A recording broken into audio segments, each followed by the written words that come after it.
Welcome to another edition of the Geoff Fienberg Show, the Wednesday night edition, here with you over at FTNDaily.com, presented by Prize Picks. Houston Open this week, formerly Shell. I can't even pronounce what it is now. I am here with you. Hopefully everybody is all finished for election season for now. We can get back going in 2 years. I love primaries. I'm not going to be talking any elections ever, but I'll say I just love the primaries, and two primaries that'll be going on simultaneously in 2022. I'm already excited for that. That's peak politics. That's it.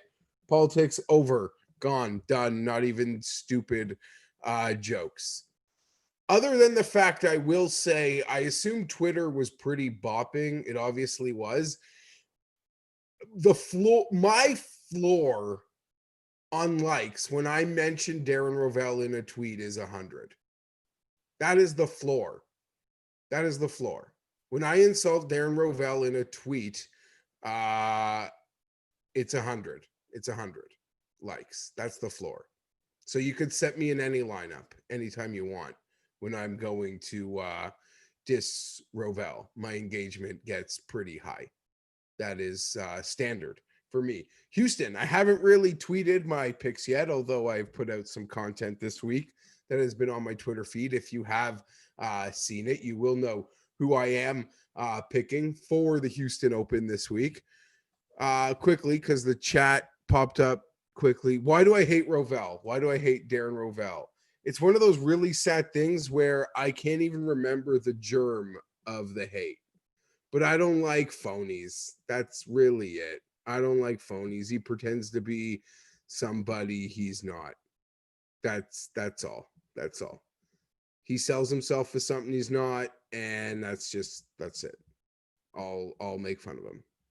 And he's blocked me. And I will say, if Rovell hasn't blocked you on Twitter, you're probably doing the internet wrong. You should get better at the internet if Rovell hasn't blocked you. Houston Open, Prize Picks, going to get right into that this week, as there has been some confusion today in terms of what the actual course setup was. We've gone from a par 72 with five par fives when I originally did all my breakdowns, like most of you, to now the same distance, but a par 70. I don't really know how much that changes, but when I go over to Prize Picks, prizepicks.com, use the promo code FTN for 100% instant match bonus up to $100 on your first deposit. No mass multi-entries. It's just you versus the projection. You're not swimming versus the sharks when you're over at Prize Picks. I like to play my power plays over at Prize Picks. You can go multi-sport, so many different options. The interface is incredibly fun and easy to use. And I got to admit, I was going to go through the Prize Picks card this week for the Thursday PGA Tour round and condone a ton of overs for me in the PGA Tour based on their projections with the 5 par 5, sort of like we saw at Sherwood. But I got to admit, I'm a little hesitant in how I want to play this thing out this week. Dustin Johnson being the only player with a 3.5 point projection. I still think you got to play the over on a guy like Dustin Johnson for how easy a course like this will probably play. I'm tempted to say to play the over on all the options over at Prize Picks. They've given us 12 golfers to choose from. But before I get into that, I will give my outright card. I am a sucker for Tony Finau. I am betting Tony Finau. I'm betting Tony Finau at 22-1 this week. The reason I'm betting Tony Finau is because I knew I was betting Victor Hovland.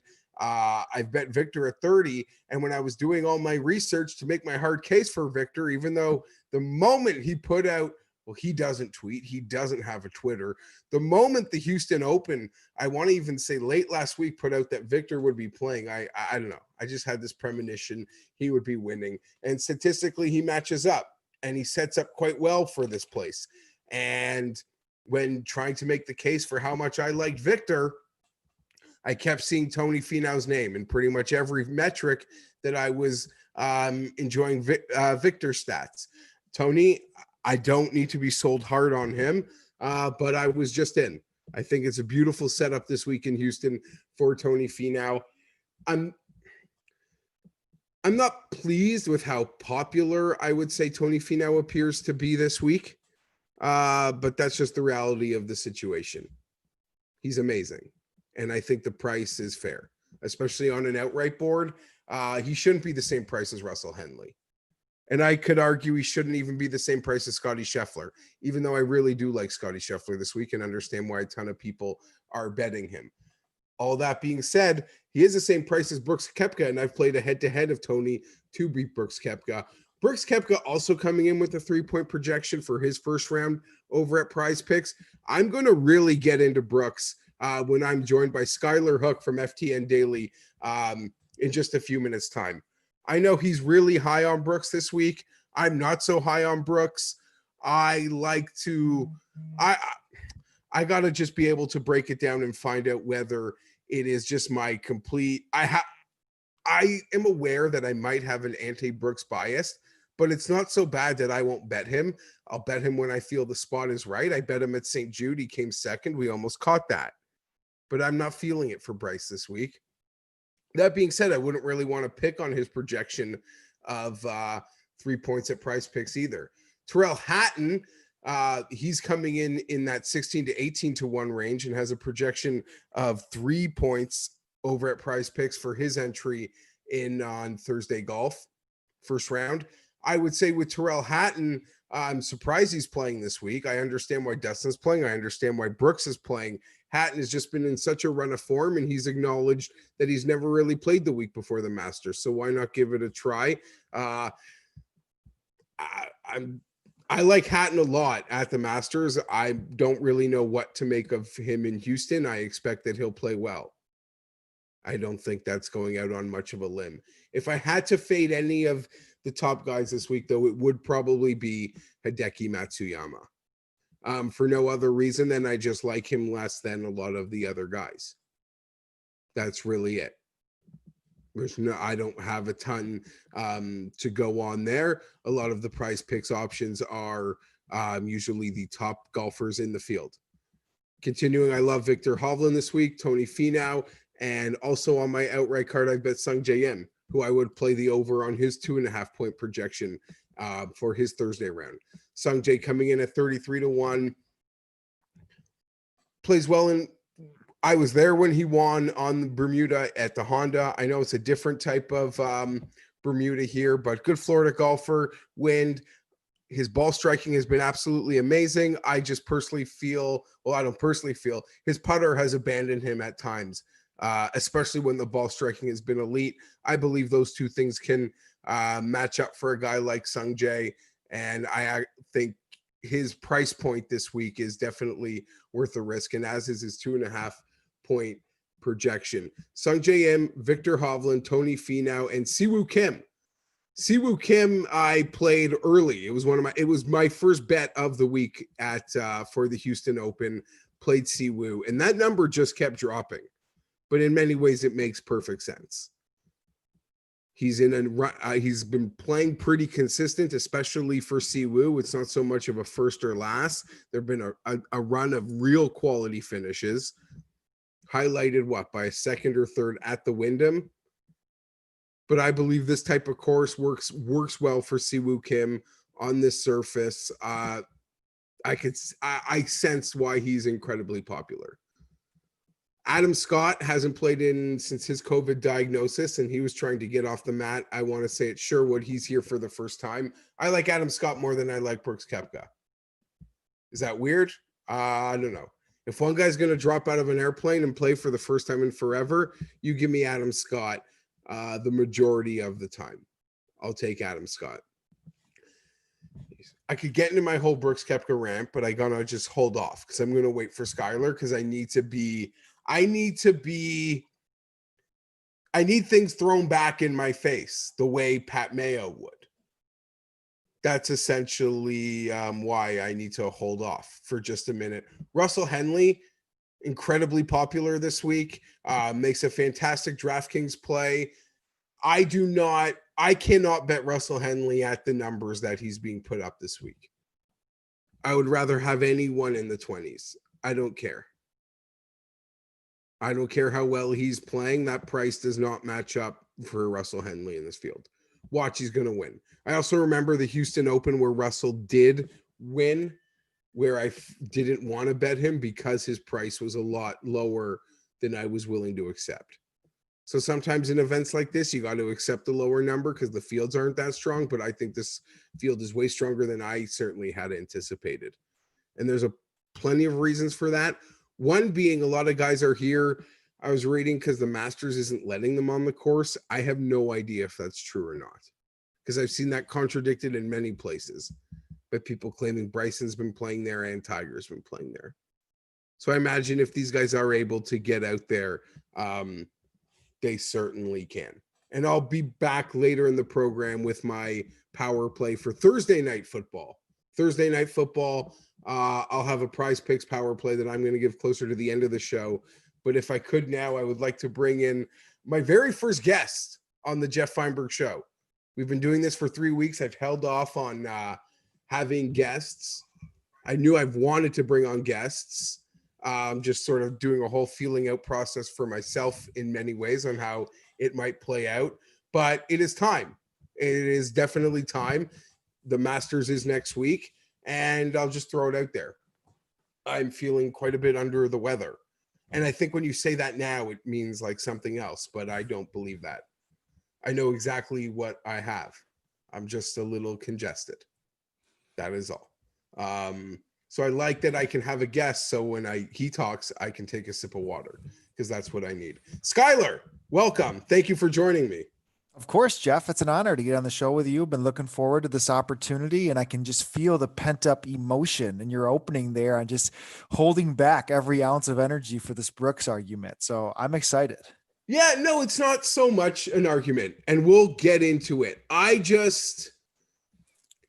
You know what? Let's just rip it. I'm gonna rip right into it. I think that I can understand how there's value this week in Houston, but one thing out of the gate I want to come off and say is the comparison to there's value in Houston because of his Masters odds. I'm not really buying because I think the Masters odds are for the moment at least way out of whack.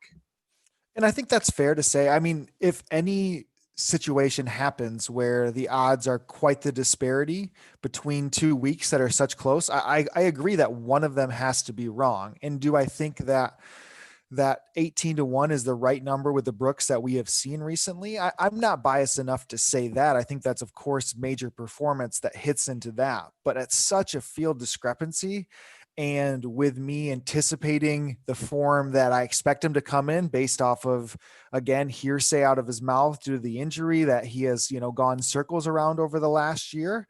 I like getting early on that with somebody, that does find the winner circle, more often than arguably anybody besides, JT and some of the top guys out there. So that, to me, when a 22 is presented and we kind of an unknown, I like being early. And of course it's, Brooks bias, but that's my initial thought when that number popped up, because I didn't expect to see some of the people underneath him, like a Tony Finau, like a Russell Henley this week, when it's a prolific winner, regardless or not. I don't think that argument, he does win.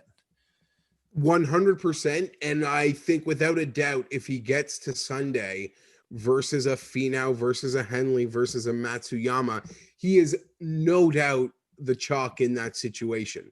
For me, I just look at it. I don't mean to like the pun of Brooks and whatever. Golf is hard.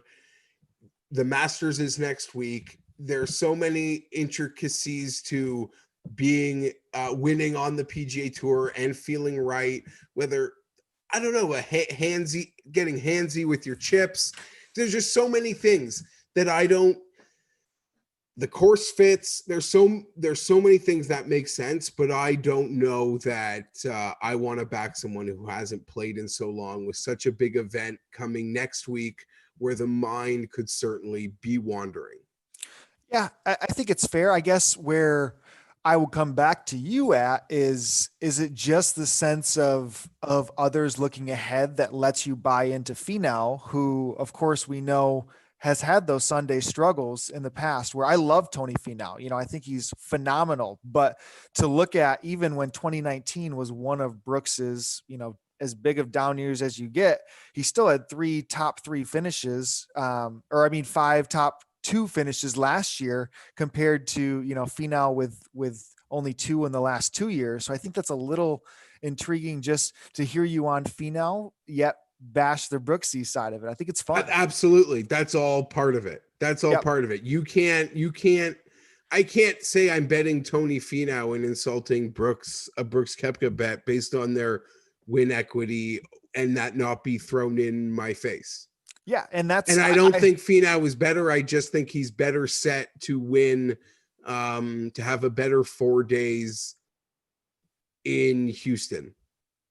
Okay. I mean, I think it's tough for me to, and one part, and I think you are, and Pat and others are very familiar in this sense, is when you have guys, or you have feelings on guys, or ones that have rewarded you in the past. I think it's easier to continue to place money on that, and some of the biggest hits in golf I've ever had are those Brooks majors early on. Yes. So is that going to hold a special place in my heart, and one that I will see? Yeah. You just trust him. Yeah. There's just like a blind trust there. That makes total sense. It's like a blind, and with Brooks this week, it's a part of it is a blind bet. The same way a lot of people, where was Tiger's first start, where he came back and people were just like, oh no, he can win. I don't care that he hasn't played. His irons are fine. This is an iron course. What event was that? His first one back would have been to the Memorial, right? Yeah, right before the PGA Championship. The first time he played post-COVID was at Memorial, which people trust. I think they hung like a 40, and it was better than anyone thought. And it was like, okay, we can talk ourselves into Tiger. And I'm not comparing Tiger's win equity in 2020 to anything like Brooks's. You know what? You are making all very good points. The points that I did not just like was I don't give a shit that he's been involved in the course redesign. Stuff like that doesn't matter to me, especially when he can't, he's got, how do I put this? In a perfect world where he's healthy and this is just a random event in the middle of the year, he can sort of make this extra focus and motivation to this event that he has some background involvement in. But now I think there's so much more going on that it's beyond that. It's just about, feeling healthy, looking healthy, setting himself up for next week. Memorial Park Golf Course, from what I understand, his suggestion was, let's not make it like a chase for par. Let's make this a scoreable golf course with exciting finishes down the stretch.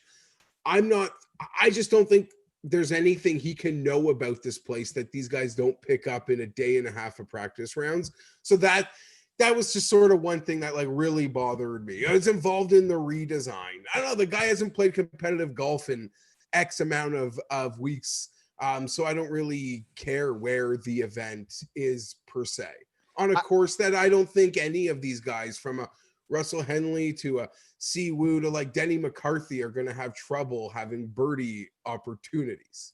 No, and I think you're exactly right. I love myself a narrative, and I love to find things that, build momentum. But to sit here and say Brooks deserves to be 16-1 instead of 22-1 because he called up Tom Dokes, last year when he was, touching things up around the green. Yeah, or that they consulted him. I don't care.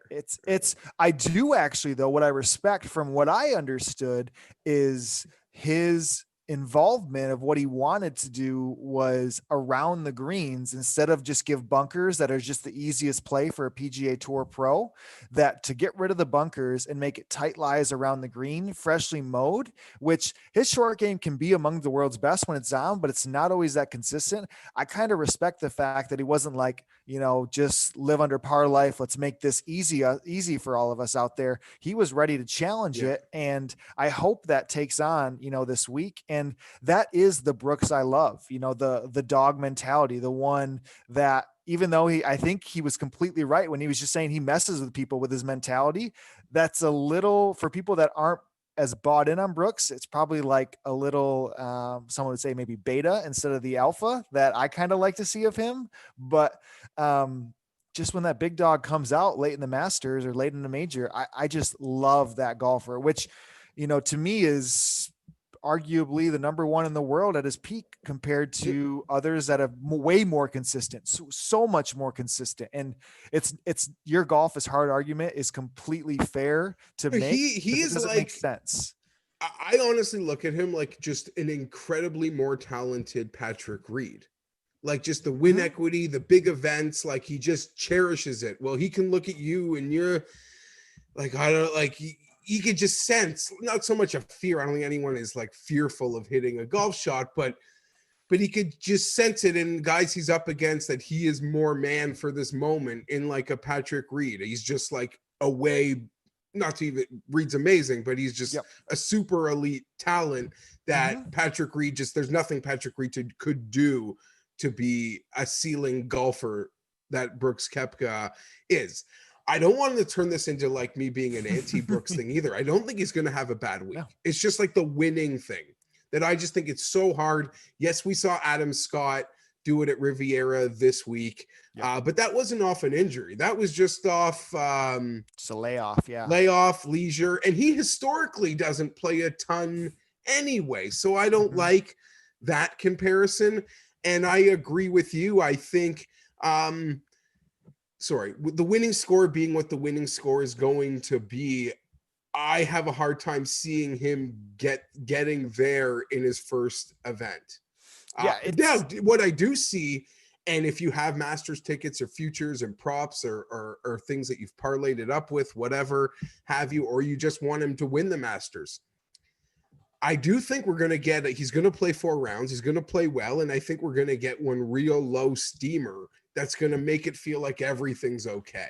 We're healthy and everybody needs to watch out next week. So that is what, and that to me is all that matters. Like I'm not betting him this week, but like as a golf fan, like seeing the sign that he's healthy and that like we're going to see like a 63, a 64 like round in him this week. And everyone is going to just be ready to, okay, Brooks is part of like, oh, we're talking DJ, Bryson, Rahm, JT next week. Like, no, Brooks right there, baby. Like it only took me seeing 164 to put you right there in my thoughts for next week.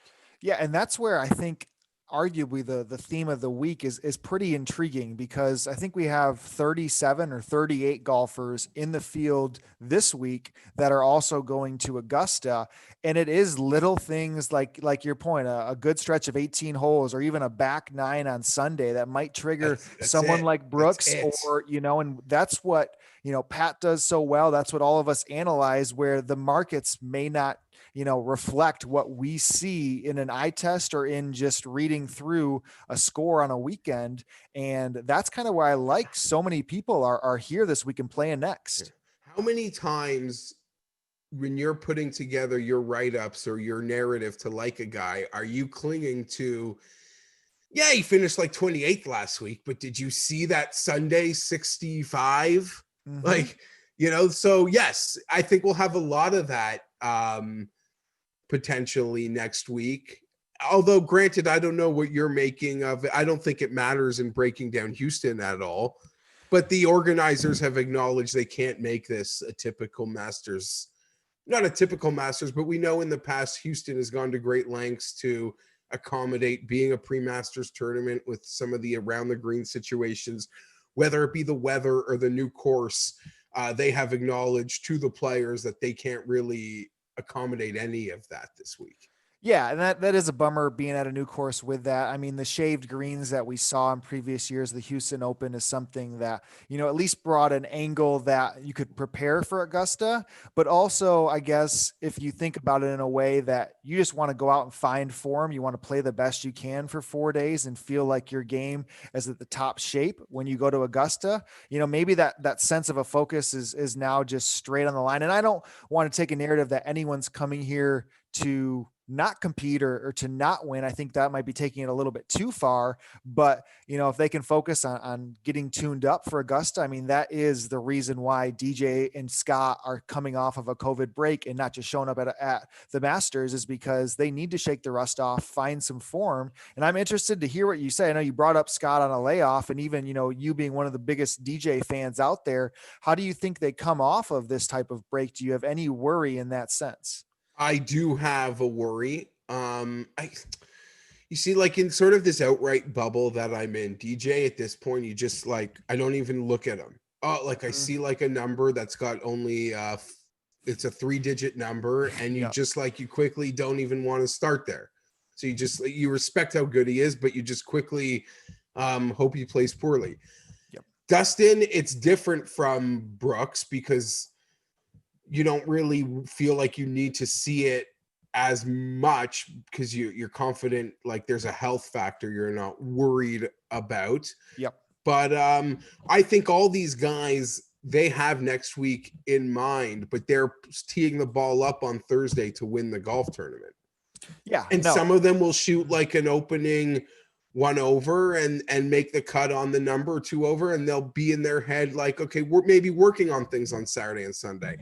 But these paychecks are too big. Guys are going to get hot, and nothing will be about the Masters. Like nothing. I don't care. You're Brooks Koepka, you're Dustin Johnson. You're going off late on Saturday or Sunday. You don't give a fuck about the Masters. Mm-hmm. Yep, I agree. People might, no, that's impossible. Like, no, you just don't. You're in form, and you're now playing to win this golf tournament, and the Masters isn't even a thought until you're literally on the plane Sunday night. Yep. For all of these guys, it's funny to say, but even like some of the younger players, I wouldn't be surprised if they have that attitude in many ways. Like I like, a guy like Sung J.M., he's like a very popular bet this week on many regards. Whether he's a young player, he's probably a bad example here, but a guy like Scotty Scheffler, or like Hovland, you love Hovland this week. Yeah. They're playing. Well, Hovland isn't playing next week. Pardon my ignorance. Scheffler? Yeah, shoot. Scheffler. Yeah, Scheffler is in next week. I forgot about Vic not being in. Yeah, he is in next week. Yeah. Yep. So the thing about Scheffler, it's like, like he doesn't care. Well, how much can he care about the Masters? He hasn't even won a tournament yet. Like he doesn't deserve to be looking for. But you're Scotty Scheffler. It's like you don't know. In his head, he could be like, yeah, this is a hometown event, but like, no, my full focus is the Masters. Mm-hmm. Like I make enough money doing what I do that I can just try to focus on the Masters. So I joked in a lot of the content I did this week, the week before the majors, I always bring in like an extra psychology into all of it. It's all a guessing game. We all know very little. Like you said, you try to read what they tell us in the little snippets we get on TV or post round interviews or their Instagrams. And as Pat always makes fun of me, they give me an inch as to who their personality is. And then I read into it like they've just given me a whole novel, and I can write full assessments, and I carry that into thinking that's what they are. And it's like, that's why they tell you nothing, because you take a little and run it right. Your brain runs wild with what that makes them out to be. Okay, before we maybe touch on the Masters a little more, just lay it on me. Who are the guys sort of farther down the board this week that you have your eye on? I'm seeing some. I saw an amazing piece that Vegas has some Bo Hostler liability this week. Interesting. And it's not my money. That's the biggest surprise, is it's not your money, because every week you seem to bring up Hostler in the past to Pat. I mean, he did finish second and lost in that playoff to Poulter at this tournament, or in Texas in the past. I guess in a sense I don't think it's that far off, but we do align on probably my next biggest pick, and you got the best number out there early on Monday, but this seems to scream Siwoo to me, and we saw some elite ball striking out of him the last time up. I was really bummed he actually took the last 2 weeks off, because I thought would have been when he was really good at the CJ Cup, or did he take off the CJ Cup? Let's see. He was Yes. really good at the CJ Cup. I thought the Zozo would have been awesome for him. He took off the Zozo, but I mean, that 66 you nabbed early was a really good number. I still got in at 50, and I think it's strong, but he seems to be somebody, if you're looking at Dokes type courses, him and Pete Dye have some affiliation. So if you look at Bermuda grass, maybe you get the Wyndham in there. They talk TPC Sawgrass has some comps. I mean, that's Siwoo's land right there. So I think he makes for an incredibly strong play, and he's going to garner ownership when it comes to DraftKings, which popular Siwoo is kind of a scary proposition. But I think as a bet, it's a money bet this week. I will say though, yes, it's popular. It's you never sort of want to be in on the chalk on DraftKings. It's much more fun when everyone can just win their bets on the guy. But it seems like he has lost. Siwoo has shed a bit of that. Like either he's top 5 or missing cuts. Also, like Yeah. you said, there seems to be. I've seen an incredible run of consistent results from Siwoo. And Bamford Golf, I read an incredible note on him as it pertains to this field. He, in the last 5 years, only Dustin Johnson has better Bermuda results against this entire field than Siwoo Kim, which on the surface, you're like, whoa. But I guess when you really like break down Siwoo and everywhere he does have his amazing finishes, it does add up. It And does add up. let's see. I mean, he missed the cut at the US Open, but prior to that, he hadn't missed a cut since the Heritage, that we look at. So, I mean, that was a string of, I think 11 or 12 consecutive made cuts around that one missed cut. So you are right in that sense. I mean, he comes off a T8 and then a T17 with really good ball striking numbers. And I mean, last time in Texas, Siwoo almost won the event that Connors ended up winning. So I think Siwoo, I mean, in some wind, I kind of like him. He first came alive before the Players at the Valero when he won that year. I think it's a good play to get on Siwoo, and it's somebody that you like, when he's in contention, he's there. We know that winning capability is there. So I love that we aligned on that one. Yes. And speaking, another guy you mentioned who I'm actually going to be pretty high on an ownership level this week is Corey Connors. Yeah, it seems to fit. I mean, again, and I'm worried that I'm going to have the Siwoo Connors lineup surrounded by a couple elites, and it's just going to be a very generically popular lineup. But I don't want to change it either. Like I've stared at it pretty much all afternoon, the duplicates of the same lineup, and I don't want to alter it, but I'm sitting here thinking there's a lot of people probably having this exact same 6-pack. Yeah, it's in the sense, I mean, if we focus to start on Connors from it, I mean, the ball striking, I mean, we expect this course to be just a ball striker's paradise. I mean, and that's his cup of tea. We know that the safety he has shown, the Bermuda splits, the ability to contend and win in Texas on the Monday qualifying event, that you talked about on your YouTube this week. I mean, that type of success from Connors is something that, of course, something that is, the elites of this field search for. So, I think that when you have those abilities in your game and you get into not as top of a heavy, or even at the Masters, just say for like next week. I mean, he was a first round leader after winning that event. If you remember, Valero, he won, went to the Masters, almost was first round leader there, because that ball striking can contend worldwide. So when you get a number on Connors, it's not anything that I, would ever question. When it comes to the builds, I think building on DraftKings can be a little bit intriguing because, to your point, it seems the safety always, stays in the mid range of hammering the 8s. Might get 1 or 2 guys in the 9s, and you try not to dip into the low 7s. And I like to tend, especially when you might even have some, not unpopular, but people wary on DJ, who to me still arguably the best player in the field by a long ways. I think I'm going to get a little bit more top heavy to avoid a common build, but I'm not here to talk you off Siwoo and Connors though. It does feel like people will be completely avoiding Dustin.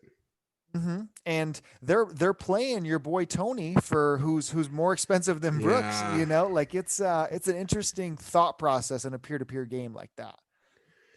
I could see a lot of people changing off Tony tonight. It's one thing to It's be, but he's always popular in DraftKings, though. but he's never 10,900. Yes. Like that is a lot to pay for him when you have DJ just $700 more. That's the tough part And for me. you may, if you really do break Finau down, he gets a lot of attention Mm-hmm. when he doesn't win, when he's around Sunday and doesn't win. Yep. But, in your Brooks stat, it's probably his contention rate is probably his top 5 rate is probably overrated in That's what it compared to what it actually is. T5, well, your nickname is T5 Tony. mhm. Yes, his ability to actually finish in the T5 is probably doesn't match up to nearly as high as the perception that it, Mhm. it actually is. Yeah, I mean, he has 20 top 10 in the last 3 years. So 2020, 19, 18, he has 20 top 10s, in a total of 56, 75 events. So he's almost a third of the clip. He's top 10ing events, which is just incredible. He's just such a good golfer, but to pay a premium without the not winning upside, but without the winning fortitude in a sense, like that's where I like to maybe make a move to somebody who's lesser owned that we know if we're sitting here on Sunday night and DJ won by 6 and came out all week long, no one's shocked. Okay. Yeah. I didn't mean to cut you off there, Hit but me. this Go ahead. guy's headshot is just staring me in the face. Despite coming off a win, like how under the radar is Sergio Garcia this week? And I suspect, speaking to someone today, they're almost fearful, a guy that they're eyeing for next week, and you almost want him to go away this week because that ball striking is consistent. You almost hope his putter is ice this week because there's only so many in them that you want them all saved up for next week. But the way that he is, so how do I put this? The way that he's consistent off, well, I don't want to overrate his form because it was just a win, but if he's fine off the tee in that ball striking, it seems like he's incredibly live, but he's being forgotten. Like Yeah. there's still more love for like Jason Day. It's weird to me. I think that off the tee game has been the best in this field since the restart. And we're getting into substantial sample sizes now, when we talk there, and we can talk somebody else in the 9Ks right after this, who's been incredible from an approach standpoint. But Sergio seems to always be the forgotten man. I remember after his win, when his win came, he was like 1-2%. Next week, no one wanted to go back. He was 1-2%, gets a little price increase. He's never popular, but is he going to maybe draw in? I don't know exactly what let me see if I can find his DraftKings price is at the Masters next week. I believe his odds are close to like 40 to 1. He's 8,300 for the Masters next week. So, about $8,000 or $800 Who cheaper. else is 8,300? So if we look around 8,300, so right above him, Jason Day again, Jordan Spieth right below him, and then Ricky at 8,100. So you kind of get like a Augusta course history bump between those and I three think around he'll him. be the least popular of those guys. But I say that before he finishes like 4th place this week. But right now, if this was the Masters, I think he would take less ownership than all of those guys, Fowler, Day, and Spieth. And he's in better form than every single one of them. Yes. And I mean, you keep going up. Tommy Fleetwood's just above him. He's in way better form than our boy Tommy, and then Hideki is 8,700. And we know Hideki's peak, but Hideki hasn't been as good as Sergio in some ways recently. I mean, Hideki, that's probably a pretty good value actually next week. But then you look up and then Finau gets to 8,800. So it's interesting to see kind of these decreases versus a week to week variance on it. But yeah, I agree. Sergio's, lights out ball striking. It is something that I would love to get to next week without the masses being on because he's as live as anyone if he can get hot with a putter. Without, how do I put this? How realistic do you think it is, though, for somebody? I know it's so easy to say, but how far down world rankings, like betting board, is someone actually winning next week? Like how many? Like to not steal a page out of Brooks's book, but like you're gonna stop at like 22 names probably. Yeah, I mean, what you got to say that I think Scheffler is like 50-ish to 1. and I don't think Scheffler's winning next week, so you Well, probably I make think a a lot of, cutoff. I mean, there's all that stuff about the rookies. You could just put red inked him. I wouldn't bet Matthew Wolf at 100 to 1. That's not But even I'm in. I'm like trying to cut a line where I think maybe like if you're staying below 50s, so if you go next, it's like Fitzy Day. I mean, Spieth gets a weird odds. Yes, Sergio's probably that range where What is funny though is, well, not funny. The reality of the situation is all these first time or recent major winners are coming, I feel like, in that 25 to 40 to 1 mhm, pocket. Now it's easy to just remember this year and Bryson and Morikawa, but yep. especially the first time major winners, and a lot of the guys who we suspect will probably be contending are guys that have never even won majors. Yeah, no, it's 100% a new game that we see now with these kids, playing so well. Does Augusta change that in a sense? I mean, I hope because I guess, They're all screwed though because they didn't get a go there. yeah, yeah, They're also like, we like to make the rookie comments in general. It's an easy low hanging fruit. Screw the rookies. I'm saying screw Matt Wolf. Like, give me, if someone wants to give me a head to head Wolf versus Kuchar, like, I'm not saying Wolf will win everything. He's great. He's fine. But for 4 days at Augusta, like, I'll take Matt Kuchar over Matt Wolf. Certainly next week. yeah. Um, but I would also go on to say that the inability for these guys to get there and get the practice runs that we'd, oh, look, Matthew Wolf spotted at Augusta today. We would have seen the pictures in a Mhm. normal year. Like, that doesn't happen now. Yeah. So those guys are toast. They're just toast. I have the longest future I had in the Masters was Morikawa 66. Right as things were kind of getting hot with him when he was just kind of, I think it was right before his first win. I mean, I love the number still. Do I feel great that Morikawa is going to win next week? No. I think my favorite bet is the one that I just laid, I think last weekend or 2 weekends ago when he was in contention. I got a strong feeling on Bubba for the Masters. You have Yeah. any feels there? If you've been watching some of the content I put out, even going back to the US Open, I'm more so going macro for a moment than the micro window. There is like another peak Bubba season coming. He is just in and actually, you know what? I made these comments, and then I feel like this week we saw him make some comments about stuff he was battling and an anxiety, Yep. uh, Yep. that sort of thing. But you could sense out of COVID. I don't know whether COVID, what he's in just such a great like life place. Yep. And that's the cheesy psychology I pick up from Instagram. Mm-hmm. Like, just seeing like he was doing like renting an RV with his family. He just seems so loose and happy, especially on the golf course. I remember going to the US Open. I was like, US Open suck for Bubba. I was like, I don't know if the US Open's gonna go, but I'm telling you, all that like Bubba of the past of just like not like wanting to go home before things start. Like, I don't see that anymore, like Yep. ever. And then you see the revelations that he's kind of made to come out and publicly acknowledge some. I don't remember the quotes, and some of the stuff was pretty deep and dark that I don't want to misquote it, but he would be on the golf course. And I mean, it made sense. It added up to the things that we'd say, like the guy just looked unhappy. He Mm-hmm. was either happy or he wasn't. If he asked the waiter for apple juice and they brought orange juice, it felt like he was going to shoot a 74. Yep. Like that. But yeah, none of that is there.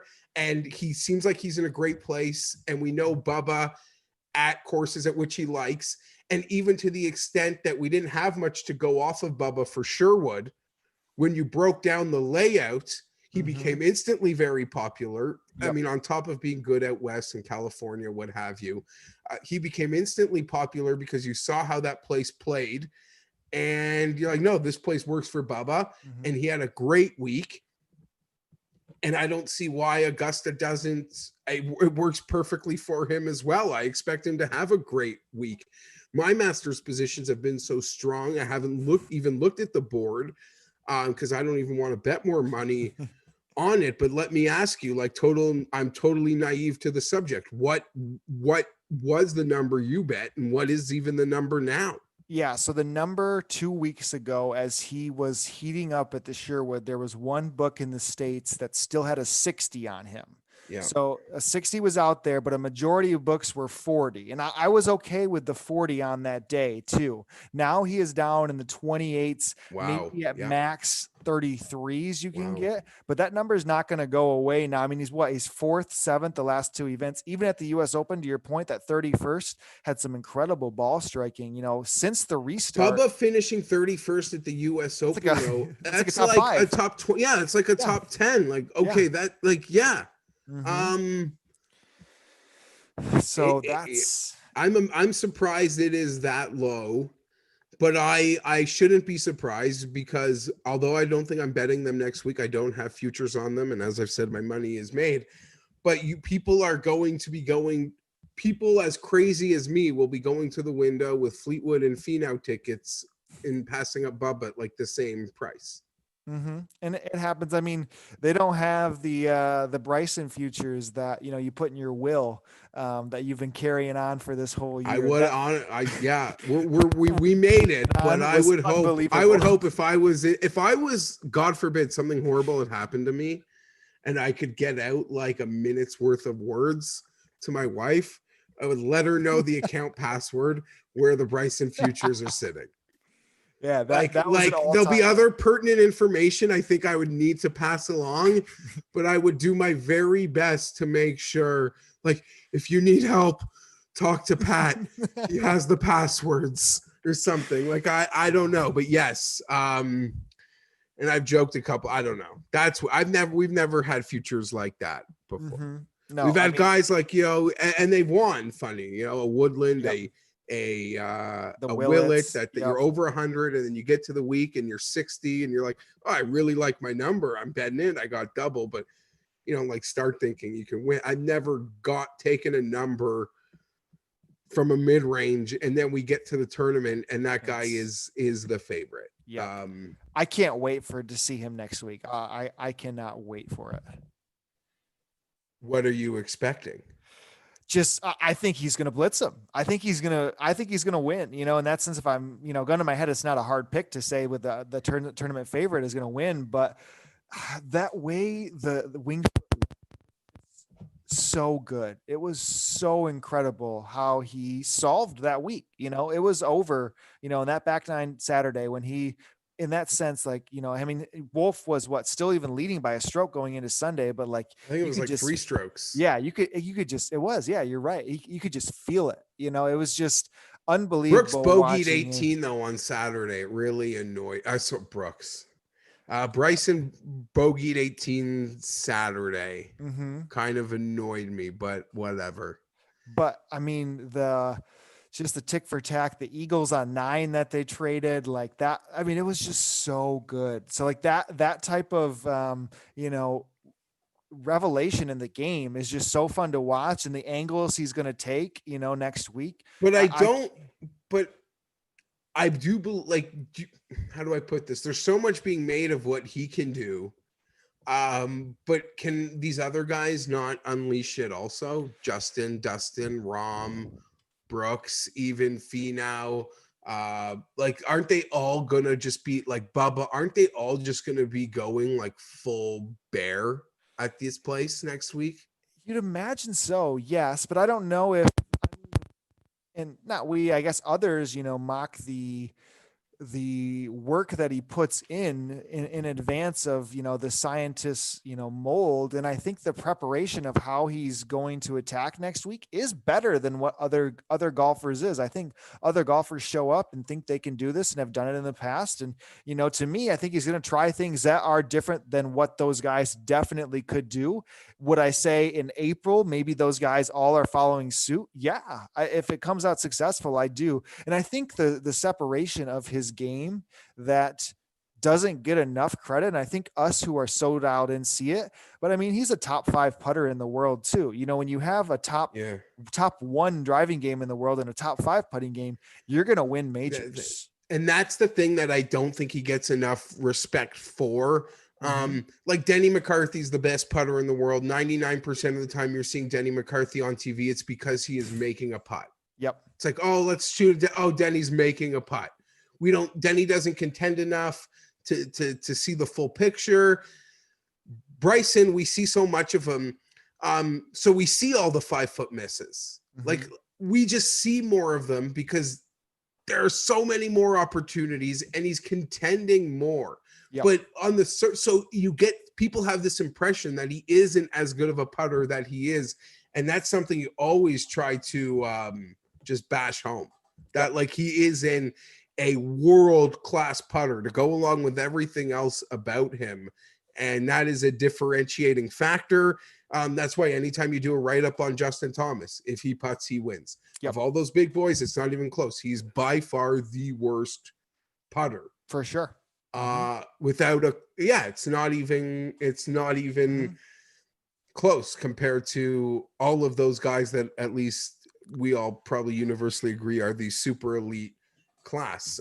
Bryson's putter, the ultimate differentiating factor, and the cerebral nature with that. I'm so excited. I hope just the hype machine doesn't like bring him down next week. For sure. I love that he signed with DraftKings. I love that it's going to be on the hat. Like, I mean, hopefully that feeds into it, because I do like him, you know, and enjoy the way his approach is. I think that's like, but this is the biggest event of his life. Like, he's been talked about before, but we went to the PGA, you know, there was a low odd, but he wasn't like a favorite. You know, maybe you could even say Xander was the guy without the major getting all the hype. Now he has a major, but this is sort of the first event where like Tiger Woods is playing, Dustin Johnson's playing, like everyone is playing, and he is the story one. Yep. Going and expected to win. That's a different mindset. Even at the US Open, people were questioning him. I had to defend why I was betting it. Mm-hmm. There'll be none of that this week. He won't have to defend anything. Yep. It'll all be, you know, putting him up on a pedestal. And if he doesn't play well, the post-round question will be like, oh my God, how did you not obliterate this place? So if it happens this year, hopefully next year, I don't know. There's so many great stories. I didn't mean to keep you this long. I'm happy you stayed this long because, as I mentioned, I'm a bit under the weather. So it worked out for me, but it just how effortless and easy this chat sort of went, just literally sitting talking to a buddy who we've never actually spoken before, but the internet's a weird place. So I feel like I know you. Yes, it is. Let's literally just speaking for the first time, and we'll do it again. So thank you so much. Skylar Hook, member of Team FTN, FTNdaily.com, taking the time to join me, talking some Houston, talking some Masters, talking some golf in general. I really appreciate him taking the time to hop on here and join me. And before we bounce out of this sucker tonight, I've got my Thursday night football prize picks, prizepicks.com. Use the promo code FTN, 100% instant match bonus up to $100. I keep raving about the site, the interface, the multi-sport power plays that you are able to come across. I know there are lots of changes, I guess, have potentially come up in the Thursday night football slate, but they are still playing. They're still playing, and I'm still making my ticket for Thursday night football.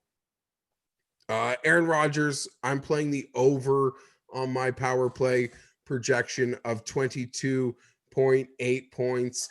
I know they're traveling out west, but this is just the optimal opportunity for Rodgers to have a money game against a team that I'm not making much of the draft.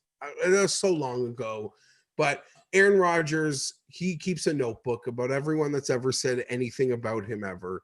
And the way San Francisco beat his ass twice last year, he's a great bounce back quarterback. I think he has a huge game. So I'm inclined to play Aaron on the over in that at 22.8. Robert Tonyan, I can only imagine all the attention has to go to Adams, especially in the red zone. Hopefully we can find some situations Tonyan can get, can take advantage of in that game. I'm going to play the over 10. I feel like he can get fed, especially with the running back injuries. Just a lot of short passes that are like run concepts for the coaches, for the playbook. So I really do like Tanyan and that over projection tomorrow at 10. And Robbie Gould over 8. 49ers haven't kicked a ton of field goals this year, but I believe tomorrow they might be forced into some. And hopefully I made this bet. I made this projection, this entry before sort of it became this, pardon my French, a shit show as it pertains to Thursday night football and the injury report getting exponentially worse for the 49ers. So I'm now hoping these field goals and these kicks can happen early because while they're trying to keep pace with the Packers. Although lots of people looking at the FTNbets.com, lots of people do like the 49ers, still like the points, like having to pick the home team that doesn't have to travel in this game. But I just feel Aaron Rodgers is spiteful. It's a revenge game, and the 49ers are in a bad spot. That's how I look at it. So Rodgers over 22.8, Tanyan over 10, and Gould over 8 is my Thursday night football power play. I really do apologize I didn't get into the chat a ton tonight. I got on with Sky and we really broke it down. You guys know that I'm all about interacting with you guys in the chat, and we'll do that more often. I was really tempted to just, I don't know, if I had time today, I was going to go to McDonald's and do some Monopoly breaks just to piss Tim off, but it is what it is. I don't drink coffee. I'm more of a whiskey guy. That's the one thing in the chat that I just saw there. So don't be afraid to put in the chat. You guys know normally I'll be all about that chat, hammering it home, interacting with you guys. But tonight I needed a compadre in here with me, so I brought along Skylar. Who's taking the NFC? Okay, you know what? Let's rapid fire some chat here. Who's taking the NFC? Not Tampa. Rory Slam potential? Absolutely. 100%. Without a doubt. Without a doubt. Love selfishly would like to have this podcast form. Yes. I don't know. That's something that can happen. Listen, it's a whole, sorry. Gentleman is asking if the show can be in podcast form. We're just in our infancy here, as is FTN. So things can happen down the line, but 1 week at a time. Charles, 150 to 1. I won't besmirch that one bit. Heard on the Foreplay Profit podcast, fade guys on day 2 who are playing the Masters and have a bad round 1. I agree with that. I got no beef about a strategy like that. Someone that loves to play psychologist looking at these guys. Again, thank you for Sky. Let Sky get away without asking him about Cyprus. I need to admit, I made a bet in Cyprus. I didn't even know the format. I didn't know it was this crazy format. I thought the books had a mistake. Like Detry was 28 to 1. I love Thomas Detry. 28 to 1. He went off in the final group last week. He's like young European phenom. Well, that's probably not fair because he's so young. But he's always contending and he never wins. But they got some crazy format this week. There's like a cut after 2 rounds, and then they totally reset the scores, and then those guys play, and then they do another cut and they reset the scores again. I want the books to refund me. I don't want to bet on that. I don't want to bet on that. I'm happy. I don't know, whatever. So yeah, I have a Thomas Detry bet as well. One more time, my PGA Tour picks: Tony Finau, Victor Hovland, Sung Jae Im, and Si Woo Kim. Last week was my worst bet of PGA Tour betting probably in all of 2020. I need to get a bounce back for the Masters. That'd be great. I'm Geoff Fienberg. Thanks so much for taking the time to join me tonight. Thank you to FTN.com, prizepicks.com. Head over there. Use the promo code FTN for your 100% instant match bonus. I love making my entries versus the projections. No mass multi-entries. Just you versus the projection. That's what I'm about. Thank you to Skylar Hook, partner of on the FTN team, for joining me tonight. We'll be back Friday, and then next week's going to be the Masters. You guys are lucky. I'm going to be with you on Wednesday night before the Masters. That's something I could have like auctioned off in the past, but instead I'm doing it here on demand, free, ftndaily.com. I'm already excited to do Wednesday night show. I'm already super excited. I know I have to do a show here Friday, but I'm more excited to do next Wednesday show. I'm Geoff Fienberg. I'll see you next time.